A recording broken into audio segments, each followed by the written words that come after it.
Bé, bon dia a tothom i benvinguts a Ibiza. Good morning, everybody. Welcome to Ibiza. Buenos días todo el mundo. Bienvenidos a Ibiza. Permitidme que en la lengua propia de esta isla, el ibicenco, una variante de la lengua catalana, os haya saludado. Y muy brevemente voy a dar paso presentando al profesor Claudio Naranjo.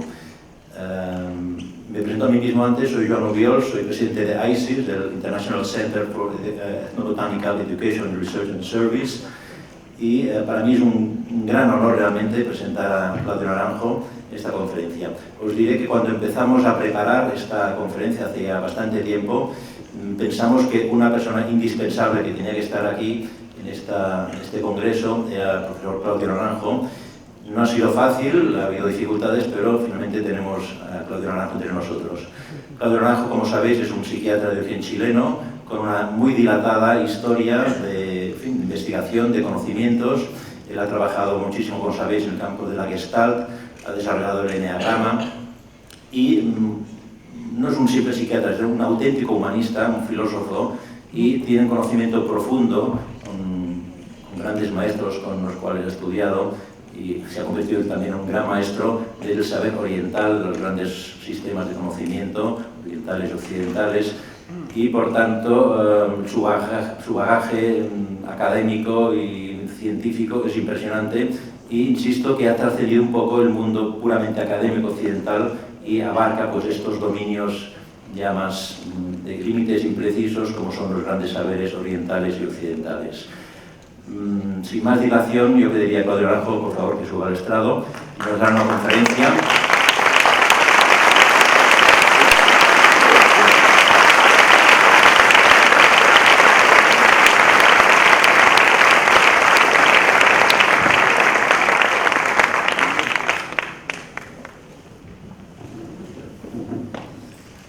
Dispondrá de hasta las 12, tendremos el coffee break un poco más tarde de lo previsto y al final de la conferencia no puede haber preguntas en esta ocasión.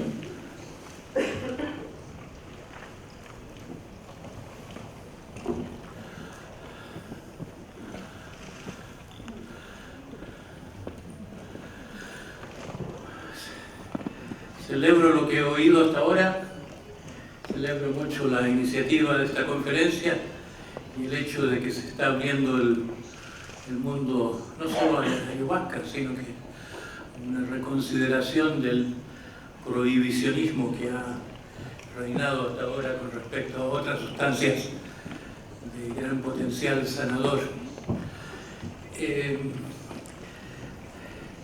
Empezaré un poco con la historia de mi encuentro con la ayahuasca, que fue en los años 50, cuando mi padre me regaló un libro. De vez en cuando compartía lo que estaba leyendo conmigo y me dio un libro llamado Yo también fui cazador de cabezas, escrito por un aventurero que, machete en mano y con un bote inflable, partió de Colombia y se metió por ahí en algún río de la cuenca del Orinoco.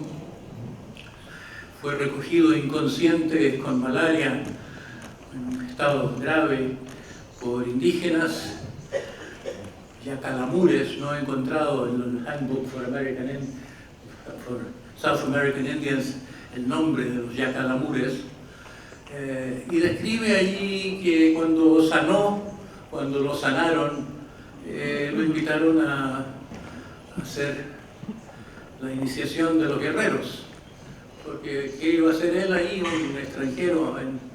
Los hombres son guerreros. Y describió ahí una ceremonia de azotes que a mí me impresionó mucho, y él quería recibir siempre más azotes, bajo el efecto de este brebaje amargo que le dieron en un cuenco, mitad de un coco.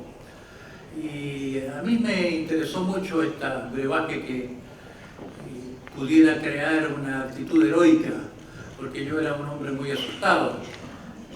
Esto de los años 50 era bastante más joven que ahora, y admiraba a las personas valientes, físicamente valientes, además. Eso estimuló mi curiosidad. Yo tenía un amigo de infancia, Alberto Maturana, que después se ha hecho muy famoso que por sus estudios originalmente en la misión humana, pero ideamos la idea de ir a la selva simplemente por el gusto de la selva que compartíamos, en busca de un cierto antecesor de los monos que están en nuestra línea evolutiva, un insectívoro. Entonces esa idea de un proyecto de ir a buscar algo en la selva estaba un poco asociado a que tal vez se podría dar con esta planta tan interesante, pero ¿cómo dar con una planta interesante en lugares peligrosos donde no se hablaba el idioma y una planta no identificada? Así que con el tiempo dejé ese interés de lado hasta que estaba yo en Harvard en el año 82, no, el 80, no, mucho antes, el 62, y veo un gran aviso sobre una exposición de botánica económica en el Museo Botánico de Harvard. A mí nunca me interesó tanto la botánica como para entrar a un museo botánico. Botánica económica era un término que nunca había oído, y aunque estaba en el trayecto que yo desde mi cuartucho que arrendaba como estudiante al campus, todos los días pasaba por la calle donde estaba este gran banner, esta pancarta, el aviso de la exposición. Solo el último día que estuve allí en Massachusetts decidí entrar. Y ahí veo la planta de la cocaína con una explicación, alguna publicación acerca del alcaloide, hay algunos diseños sobre las características de la planta y algún frasquito sobre cómo se ve la cocaína cristalizada, y poco más allá otras plantas, otros medicamentos valiosos. Y en una de estas ventanas de la exposición veo una foto de indígenas en una situación de azotes. Me acerco a ver qué dice la publicación en esta vitrina, y era una publicación que se llamaba On the Botanical Identity of the Narcotic Malpighiaceous Plants of South America. La identidad botánica de los narcóticos malpighiáceos. Yo no había oído estas palabras antes, pero me decía que la planta que tiene que ver con los azotes estaba identificada. Y esto me estimuló mucho. Se puede encontrar entonces una planta identificada, debe haber muestras botánicas. Y fui a la secretaria de la exposición a ver si me abría esa ventanita para leer ese reprint de una publicación del mismo Museo Botánico. Y me dice, ¿usted está tan interesado en esto? ¿Podría hablar con el curator, con el hombre a cargo del museo, el doctor Schultes? Hoy es muy conocido Schultes, en esa época no se oía todavía. Y así que fui a hablar con Schultes y le dije, a mí me interesaría experimentar con esta planta, y no me parece que se haya en Occidente ha hecho un estudio experimental sobre los efectos. Y él me dijo que para él no es tan interesante como dicen los indígenas, que ven dragones y águilas y toda clase de animales peligrosos y les cambia la vida, el cambio de actitud frente a este peligro, y que sería muy interesante y que él me apoya para esta investigación presentándome a ciertos recolectores de plantas. Así que por la indicación de él ya tenía yo un destino en Colombia, los Cofán, los indígenas Cofán del Putumayo. Ahí esperaba yo una cierta colaboración en vista de que Schultes simplemente me había recomendado, aunque no tenía manera él de comunicarme con ellos. De todas maneras, yo estaba un poco nervioso de tratar de conseguir una planta sagrada. No es como ahora, que ya las culturas indígenas prácticamente se han asimilado, todo el mundo habla castellano.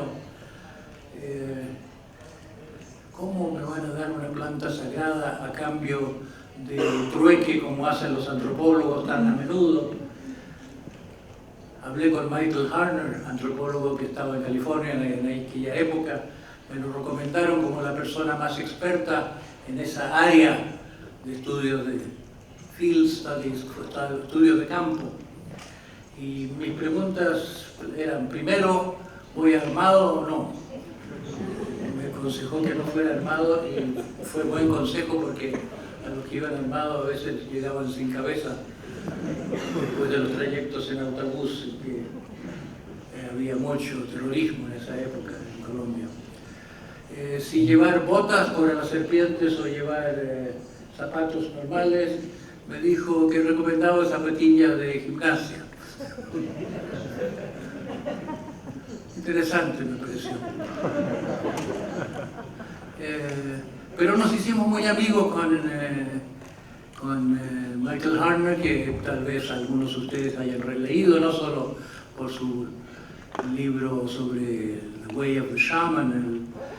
Él fue un antropólogo que se fue haciendo chamán desde su toma de ayahuasca en Perú, con los, no me acuerdo el nombre de los que lo llevaron a esta experiencia. Él había tenido un efecto muy prolongado de una sesión de ayahuasca, tuvo 6 meses en un estado alterado de conciencia. A veces ocurre que hay efectos muy prolongados y muy profundos de una sola sesión, personas que están predispuestas, a él le tocó así, estaba teniendo una vida semi-visionaria durante mucho tiempo, pero esto fue haciéndolo chamán. Y nos encontramos con este interés común en la ayahuasca, pero yo no había todavía viajado a Colombia. Estaba con el proyecto de ir a Colombia, porque era fácil. Yo tenía una beca Fulbright y me tocaba hacer el retorno. Pensé, puedo parar en Bogotá, ahí tomar un autobús hacia el sur, me voy al Putumayo y quedamos de que compartiría con él lo que encontrase después del encuentro con el yagé propiamente tal. Tuve colaboración de indígenas, pero yo estaba preparado para hacer un canje. Preparé papelitos, algunos con dibujos de plantas y flores, otros con dibujos de estrellas, soles, y otros con dibujos de esqueletos, huesos, y los impregné con ácido lisérgico en distintas dosis, según los motivos vegetales, animales o cósmicos, y ese fue mi instrumento de trueque. Cuando me encontrara yo con distintos indígenas de distintas culturas, tenía esta manera de decir, yo soy médico, ustedes se llaman médicos, a través de la traducción es la misma palabra para un chamán, para un médico. Yo soy médico de otra cultura, no conozco sus plantas, pero tenemos otras plantas. Entonces le daba estos dibujos mágicos para ponerse debajo de la lengua y de allí se interesaron en mi cultura o en mí. Se sintieron que estaba emparentado lo que era el mundo de ellos con el mío. Tuve mucha colaboración de indígenas de distintas culturas, hice muestras botánicas, están en el Museo de Harvard, muestras de muchos componentes, muchas plantas adjuntas al uso del yagé, porque así se llama en Colombia. Están en el Museo Botánico de Colombia también, de la universidad, que es donde estaba el doctor Hidrobo, a quien Schultes admiraba enormemente.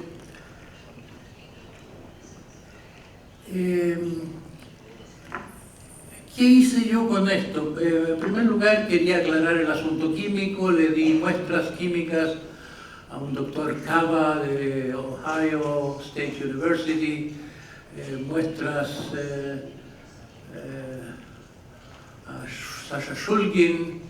Nunca vi resultados de los análisis. A Shulgin, que era un buen amigo, se le cristalizó el extracto en un alambique en un aparato destilado y no quería romper su aparato para rescatar el producto químico y terminar el análisis. Fue frustrante la parte química. Entonces me dije, ¿cómo puedo trabajar con algún compuesto sintético? Y leí un artículo de un farmacólogo escocés, Gunn, que decía que la armina, la tetrahidroarmina, la armalina tienen diferente intensidad de acción bacteriostática. Si matan células con diversa intensidad, con diversa actividad química, tal vez el efecto de las neuronas también tenga la misma proporción. Había un estudio famoso en la época que la armina por sí sola no producía alucinaciones, entonces pensé tal vez la armalina. Conseguí armalina con el laboratorio Merck de Alemania porque se usaba hasta entonces en la industria textil, antes de que surgieran los mordientes, las anilinas. Era un mordiente justamente para fijar las tinturas a los tejidos. Así que tuve la suerte que había 50 gramos que le sobraba al laboratorio Merck, que me los vendieron. Eso fue el comienzo de mis investigaciones, y la primera investigación fue una comparación de la mescalina con la armalina. Y el efecto principal tal vez fue sobre mí mismo, que no la tomé, pero acompañé a tantas personas, bueno, a 30 personas, cada una 2 sesiones, nadie sabía cuál le iba a tocar una cosa o la otra, las obleas eran semejantes, double blind, como llaman, un experimento en que las personas no sabían qué es lo que estaban tomando, no sabían que venía o que tenía relación con algún fármaco de alguna planta usada por los indígenas. No quise que hubiera ningún efecto de sugestibilidad, sobre todo porque a mí me habían impresionado mucho los relatos de los indígenas a viajeros, a botánicos, a exploradores, en que se describen las mismas cosas, como volar, sobrevolar extensiones. Y yo pensaba, ¿será esto un efecto cultural que unos se cuentan a otros que han volado, entonces se espera volar? ¿O será un efecto espontáneo sobre la mente esto de que uno se siente que vuela? Me interesaba mucho eso. Y por eso me impresionó mucho que más o menos la tercera parte de mis sujetos veía serpientes, más o menos la tercera parte de los sujetos veía tigres y no leones, pero a veces gatos, aves de rapiña. Entonces yo pensé, ¿será que tiene razón este colombiano que nombró el alcaloide telepatina? ¿Será que hay un contacto telepático entre los indígenas y estos voluntarios? ¿O será que esto es arquetípico? ¿Pero qué quiere decir arquetípico? Es una familia muy especial de símbolos que tienen que ver con lo terrible, con las serpientes para los monos es una cosa intrínseca a la programación genética, el miedo a las serpientes, a los reptiles, en los humanos también. Yo debería tener conciencia del tiempo. ¿Tengo 20 más? Bien. Entonces, me interesó mucho este estudio como acceso a una mente arquetípica, que me parecía que había una unidad de experiencia. Llegué a escribir un artículo en los años 60 que lo llamé el mundo de Shiva. Me parecía que era entrar en un mundo en que yo siempre me resistía a coger flores, a quitarle una flor a una planta. Y eso de poner una flor en un altar o poner una flor, ornamentar algo, siempre se me hacía un poco cuestionable, romper una planta. Pero bajo efecto de la ayahuasca me parecía que se podían cortar cabezas, se podían quitar vidas, porque no importa, porque la vida sigue, porque vida y muerte es un solo círculo. Me parecía un desapego parecido al desapego de esta religión de Shiva que se llama en India el Señor de las Transformaciones.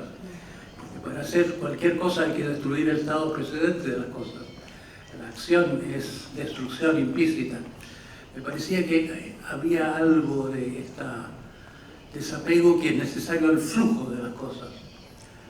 Y por fin vine a tomar yo ayahuasca, no lo pude tomar en el Putumayo porque allí había muerto alguien y cuando muere alguien se dispersan estas, eran todavía un poco nómades los cofanes, pues se iban de sus casas, abandonaban la zona.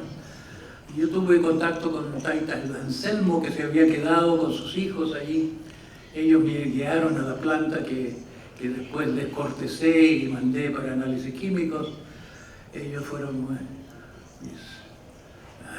alojé en casa de ellos un tiempo, pero no había oportunidad de tener una sesión de ayahuasca. Vine a tenerla algunos años después de haber hecho muchos experimentos, de haber hecho mucha reflexión sobre estos experimentos. Naturalmente, una de las cosas que me llamó la atención de estos experimentos es que tantas personas mejoraban. Venían como voluntarios para un experimento, pero claro, rasgos neuróticos o problemas neuróticos tiene una gran parte de la gente. Los que no son neuróticos son normóticos y descubren su neurosis poco después de ingerir cualquier cosa que los haga más conscientes. Así que la gente se sentía que había hecho algo que valía la pena. Y entonces empecé a trabajar en terapia, pero todavía no la había tomado yo. Es decir, había hecho algunas experimentos con la planta misma, con la corteza hervida, pero en mi propia casa, y no entendía yo esto de la mezcla de los dos manisteriopsis, esto de la chacropanga, con los colombianos, de la planta que contiene DMT. Estaba simplemente con el cipó, como dicen en Brasil, la planta cargada de armina o armalina. Así que fue una experiencia pobre, con cierto interés porque tuve una visión que era un tigre de cómic. No era un tigre de 3 dimensiones ni verdadero, era como un tigre a mi medida, era un tigre. Yo no estaba muy en contacto con mi vida instintiva en aquel tiempo, tenía una distancia cómica, una distancia de mi tigre interno. Entonces, mucho tiempo después, en este experimento en que la gente tenía que tomar más herbalina y mescalina en 2 ocasiones, una persona era un colega, amigo, pensé que podía confiar en él, que me preguntó si lo podía hacer en casa él solo, y me daba los resultados. Y bueno, ya. Y no sé si se equivocó o hubo otro factor, se tomó junto la mescalina y la herbalina. Y fue una experiencia maravillosa que empezó siendo un gran ave, una especie de cóndor, y la manera como describía este vuelo era una cosa maravillosa, y después fue un pez maravilloso y un tigre al final. Sugería los distintos contenidos animales de los distintos chakras. Por fin tomé yo una mezcla de armalina, era como 200 miligramos de armalina con una pequeña cantidad de LSD. Estaba empezando ya a experimentar con lo que después se llamó farmahuasca. Y hay gente que dice que no es muy diferente la armalina a otros fármacos, pero si se le agrega al LSD incluso una pequeña cantidad de armalina, le da otro tono a la experiencia, le da este tono de selva primordial, de contacto con el mundo instintivo, simbolizado de tantas maneras, no solo por animales, arañas, sino que cuando se ven figuras humanas, muchas veces los voluntarios en Chile veían gente de piel oscura, como si eso acarrease un sentido simbólico también de algo más cercano a la tierra, algo un poco menos civilizado. Ahora, solo anoche al llegar aquí me he dado cuenta, o alguien me dice que se anunció mi conferencia como la ayahuasca y el mundo terapéutico occidental. Quiero decir algo sobre ese tema. Principalmente yo me hice terapeuta cuando había dejado la psicoterapia por incompetencia.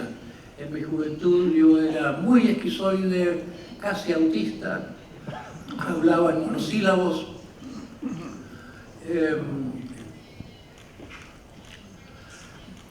Me dediqué a la psiquiatría para entender a los seres humanos porque me faltaba algo. No fue la elección de una vocación porque eso es lo que me salía fácil. Más bien fue como Demóstenes, que practica darle discursos al mar con piedras en la boca para curarse de su tartamudez. Fue para mí elegir algo que presentí que para mí me completaba, que me hacía falta. No fui un terapeuta de vocación. Y como mi formación fue, y con muy buena formación en psicoterapia analítica, con Otto Kernberg, que después fue el presidente de la Asociación Internacional de Psicoanálisis, dado el caso que estaba él en Chile, en la clínica de Ignacio Mate, donde yo me formé, con mis supervisores en terapia analítica, yo me veía frente a gente simple, muy pobre, que venía al policlínico y me sentía un fraude. ¿Qué puedo yo ayudar a esta gente que tiene problemas de vida tan grandes? Y me refugié de esa sensación de que yo no tengo la capacidad de ayuda. Me refugié en la investigación científica, en el análisis factorial de la personalidad y cosas por el estilo. Y resulta que escuchando a la gente bajo efectos de la ayahuasca o del yagé, empecé a no sentirme psicoterapeuta y así empecé a darme cuenta que podía ayudar. Al no seguir los cánones de mis supervisores, los cánones del psicoanálisis, al ser simplemente una persona frente a otras personas, primero me había puesto la posición de uno que es un simple observador. Después pensé que no era natural ser un simple observador frente a una persona que está viviendo cosas tan profundas. Me di el permiso de ser una simple persona que actúa espontáneamente. Y empecé a darme cuenta de que tenía una capacidad de ayuda, pero diferente. Y desde ahí yo diría, frente a esta pregunta que me parece que está implícita en muchos en este congreso, de las relaciones de la ayahuasca con la psicoterapia, que la ayahuasca no necesita de psicoterapeutas. Las intervenciones terapéuticas interrumpen un proceso en que la persona está siendo guiada por un terapeuta interior.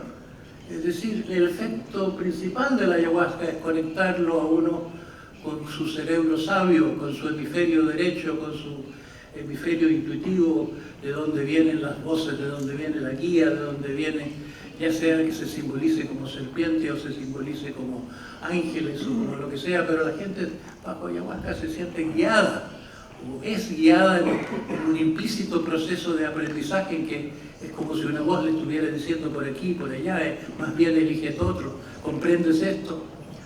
Entonces es tan fuerte el elemento autodirigido de la experiencia, la conexión con lo que se puede llamar un guía interior es tan fuerte que un terapeuta ordinario más bien interrumpe.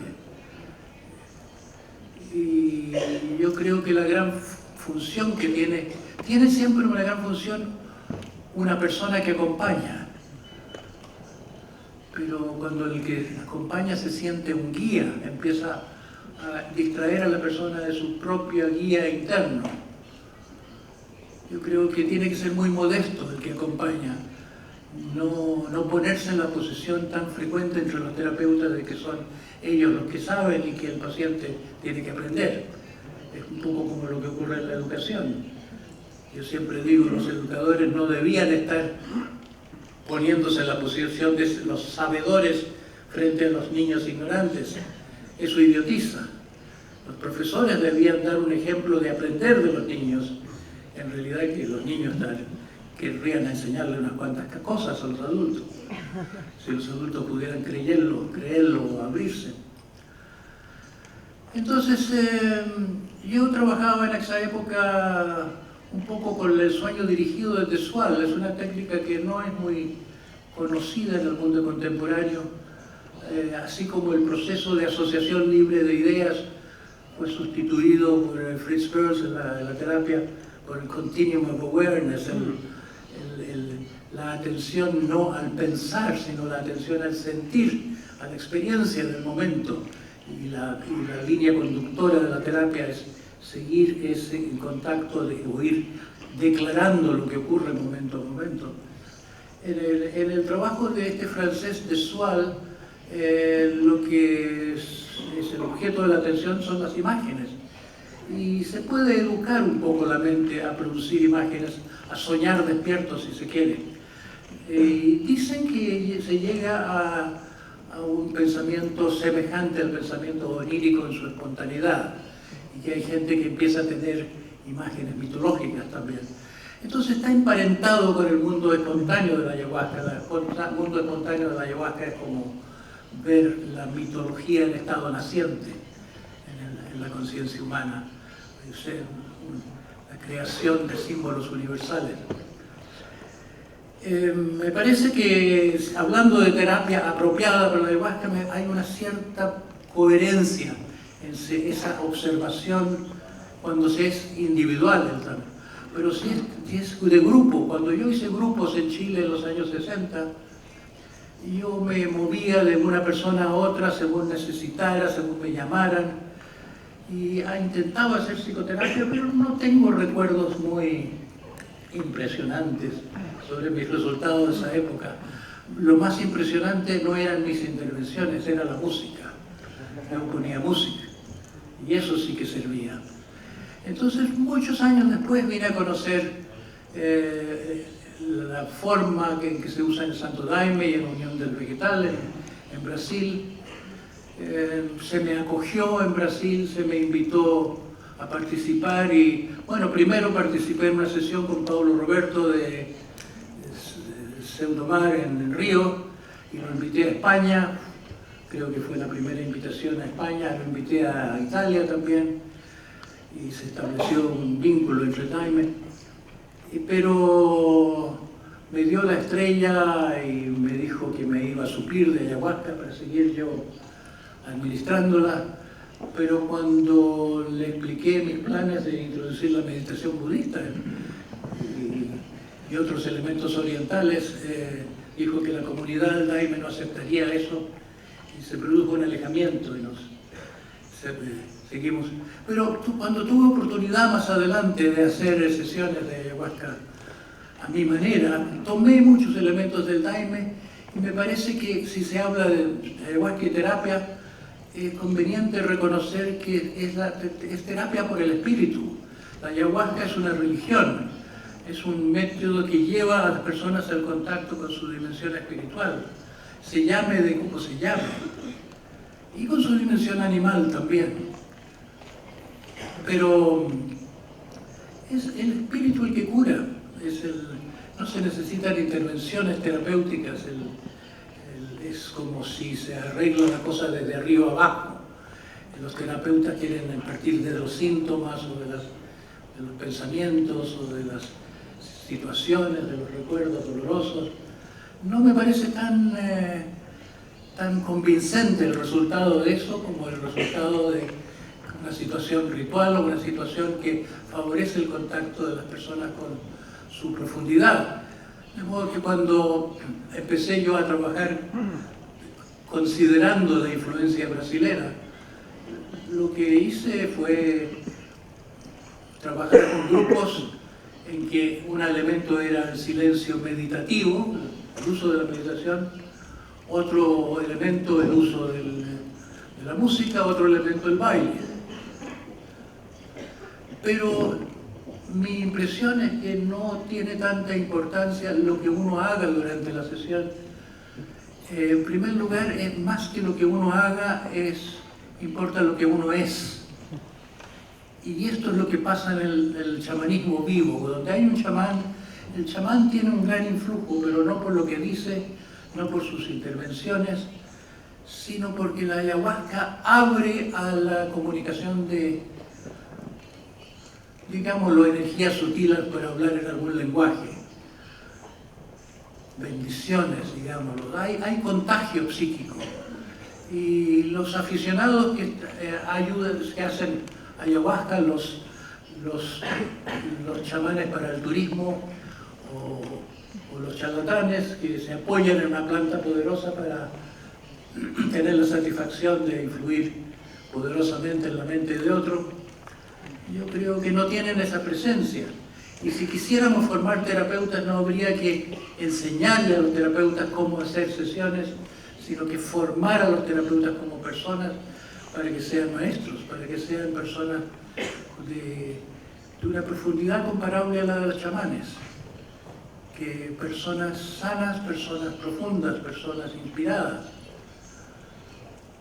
Por eso yo creo que, si me pregunto qué tengo que decir en una conferencia, en un congreso como este, lo principal es que no basta con que se abra, se rompa la prohibición de la ayahuasca, se necesita la formación de personas capaces de hacerlo bien. Y debía haber por lo menos una escuela internacional en que chamanes o terapeutas o gente que sabe que de una manera u otra puede aportar, influyan sobre una generación en formación y que se le abra a las personas formadas allí una posibilidad de ejercer. La situación con los psicodélicos es como querer prohibir algo que es de tal importancia que es imposible prohibirlo. Se lo hace clandestino solamente, se hace que es como no querer prohibir el fuego. ¿Cómo se puede hacer eso? Entonces se dice que es peligroso, y es cierto que el fuego puede ser peligroso si enciendes el fuego no en el horno de la cocina, no en un horno industrial, sino enciendes el fuego en mitad del salón de la casa, te quema la casa. Entonces, si no hay canales, si no hay un canal apropiado para que gente que sabe hacerlo pueda ejercer y gente que quiere tener esta experiencia tenga lugar donde acudir, no se ha resuelto completamente el problema. Querer legislar represivamente, decir vamos a portarnos bien, es hacer lo mismo que hace la sociedad en general, con sus leyes, con su normatividad. Es crear hipocresía, crear delincuencia. No tengo mucha fe en eso, pero formar personas que haya un ayahuasquerismo vivo, eso me parece que un grupo así tan grande de personas podría apoyar, y que las personas que escuchen esta idea y se enamoren de esta idea de que no basta que los gobiernos dejen pasar, abran las aduanas, sino que abran escuelas, sería importante, y que abran oportunidades de que personas formadas hagan esto. Eso es otra cosa, no con los criterios médicos de la formación, pero con criterios apropiados. Y creo que he hablado ya suficiente.